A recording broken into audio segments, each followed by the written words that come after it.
And then finally, step 8, which is witnessing the whole stream. And I can tell you when I finally came to understand this, or maybe that's giving myself a little too much credit. I can tell you the thing that finally put me on the right direction of understanding what this is. It was again with one of those walks with Swami Rama.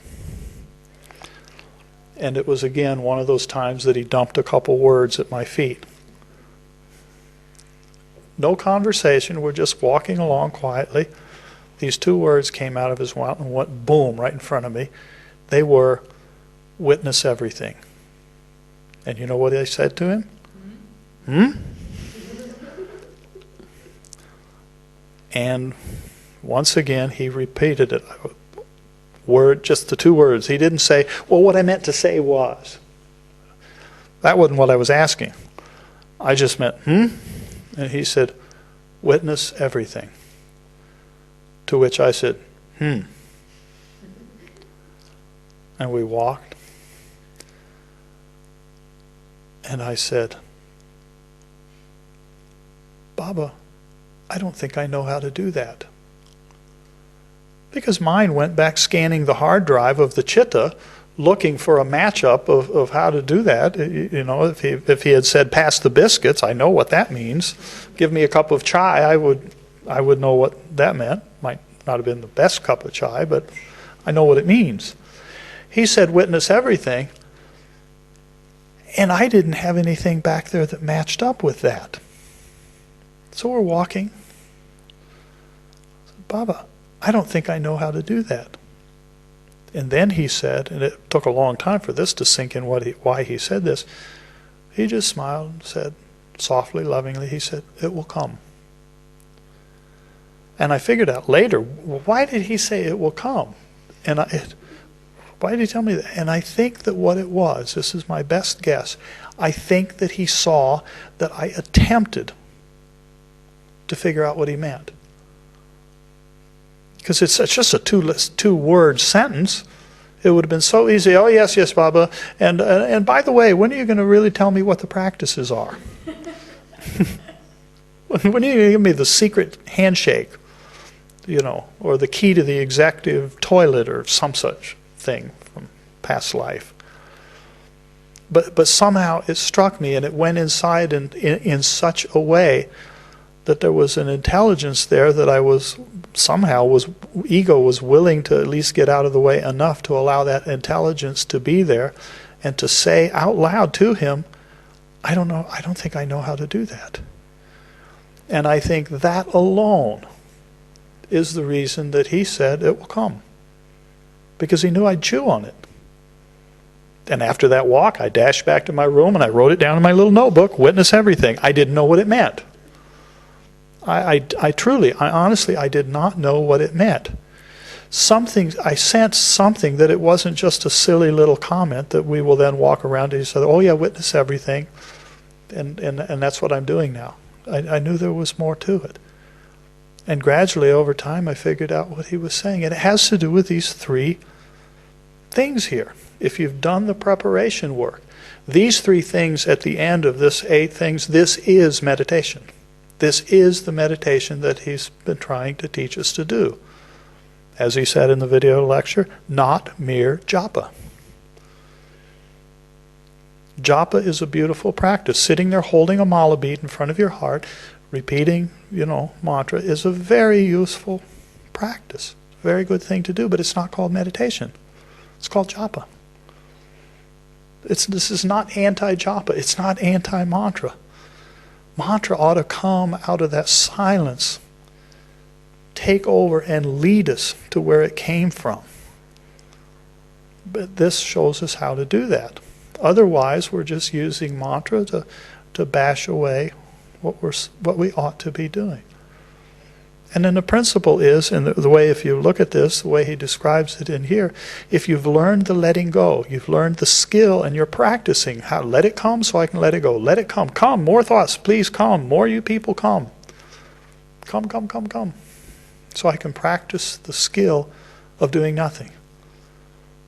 I'm learning what it means to actually let go.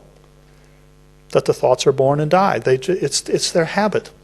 Try to hold any one thought in your mind. I'm not talking about meditation. Just try to hold any one thought in your mind. It's very difficult, isn't it? Before you know it, you're daydreaming. You're off thinking about something else. This ought to be telling us this is the normal operation of the mind. This is the normal operation of the mind, that thoughts arise and they fall away. This is simply how the mind works. So we need to gain some mastery over allowing that to happen intentionally. Let it come so I can do, number 6, let it go.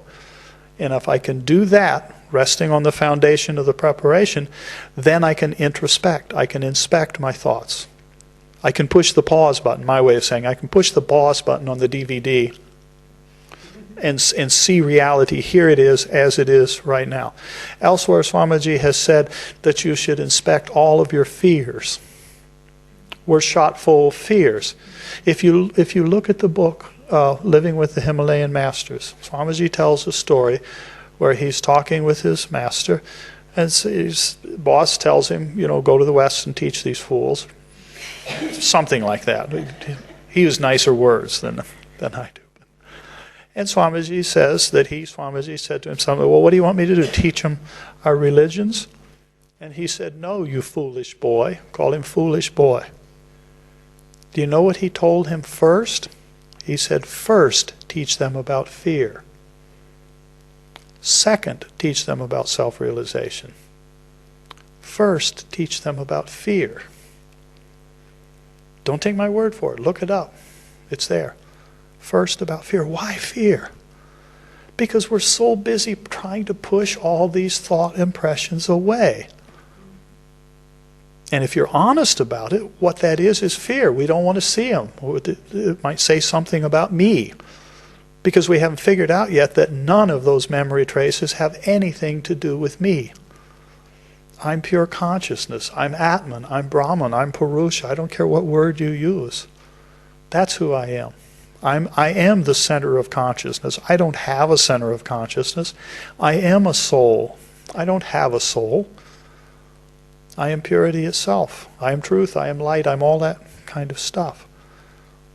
But when we have all those other things, then we're shot through with fear. And what Swamiji says elsewhere that we ought to do with those fears is we have to look at each one of them. And it doesn't mean we go to the psychiatrist's couch. Not that there's anything inherently wrong with that if that's what we want to do.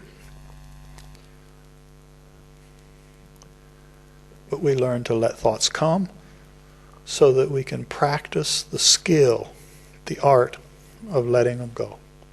Next, and they go, and next, and they go. And then when you've just let one go by and you realize it had a little twinge of fear with it, or anger, some negative emotion, you just let it go. You can let it keep going.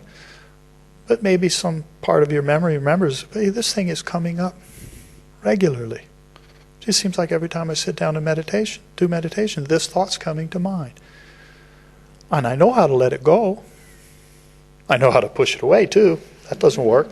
But I'm learning how to let it go, and I say, oh, this is great. I'm learning how to let go. But yet this thing keeps coming. That thing with that person that from 15 years ago still keeps coming into your mind. And so what do? You say, come back here. Introspection. Number 7. You know how to do letting go. If you don't know how to do letting go, you can't do number 7, introspection. It just turns into worry and trying to psychoanalyze it, and maybe that'll help, and maybe not. But it's not what's being talked about here. So now you can let it come back, and it loses part of its coloring just by being willing to see it. And then what happens is you end up so comfortable with this. You figure out for yourself that none of these thoughts, they're all memories. They're just memory traces. Doesn't matter if it's this life, past life, 1,000 lifetimes ago, who cares? But they're not me. And this is direct experience. You come to see it for yourself. You know with certainty that that thought is not me. It's just a memory of some event that happened back then. And it's a memory trace, and it is coming to life and coming into my movie that I'm making. I'm a little Hollywood, Bollywood movie producer in here, and I'm making movies. And that character just keeps showing up into play. But you figure it out for yourself. This is not me. How do you know it? Because you've been letting it come and letting it go and letting it come and letting it go. You're skilled now at letting it go, letting it go, letting it go. But you notice, gee, that keeps coming. Come back here. You sit there and you look at it. It loses some of its power and it goes. And you become skilled at that whole process. And then comes this number 8 witnessing, which is then the ability to allow the whole stream of thoughts of the unconscious mind to come and not engage you, not pull you off track. And this is where the real meditation comes. This is the doorway to samadhi. This is where the real practice of meditation comes. There's a comment that Swamiji makes in his writings on Mandukya Upanishad, which is sort of the pinnacle of this stuff, published in a book called Enlightenment Without God. In the commentary on, I think it's the 11th verse, there's only 12 verses in there. And he says there comes a point where this whole process will quicken. It speeds up. This witnessing, that's number 8 here, it will come to a point where it speeds up. And the rate at which thoughts are coming and going is far beyond what we think we're capable of thinking. Just all of a sudden there it is, maybe for a second or 2 or 3 or longer. The whole process speeds up.